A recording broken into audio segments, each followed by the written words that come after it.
ETV ఈరోజు ETV 30వ వార్షికోత్సవం. ఆనందంగానూ ఉంది, అప్పుడే ఇంతకాలం గడిచిపోయిందా అని ఆశ్చర్యంగానూ ఉంది. సంతృప్తి, సంతోషం కలగలిసిన ఈ సమయంలో ఈటీవీకి ప్రాణం పోసిన నాన్నగారిని, ప్రాణం పెట్టి నిలబెట్టిన తమ్ముడు సుమన్ని మనసారా గుర్తు చేసుకుంటున్నాము. వాళ్ళ కృషి, క్రమశిక్షణ, ప్రతిభ, పట్టుదల ఈటీవీకి పునాదిరాళ్ళు. ఈ 30 ఏళ్లలో ప్రేక్షకులు ఈటీవీకి ఎన్నో విజయాలు కట్టబెట్టారు.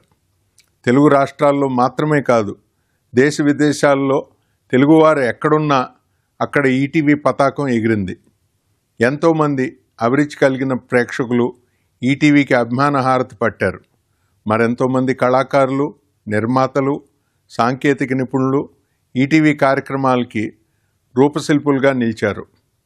కేబుల్ ఆపరేటర్ల నుంచి ప్రకటనకర్తల వరకు ప్రతి ఒక్కరూ ఈటీవీకి చేదోడు వాదోడుగా ఉన్నారు. వారందరికీ, మా ఈటీవీ సహచరులందరికీ పేరు పేరున ధన్యవాదాలు. కొత్తదనానికి స్వాగత తోరణాలు కట్టడంలో ఈటీవీ ఎప్పుడూ ముందే ఉంటుంది. ఇక ముందు కూడా ఈటీవీ ఏ రోజుకా రోజు సరికొత్త రీతిలో ప్రేక్షకుల్ని అలరిస్తుందని వినమ్రంగా విన్నవిస్తూ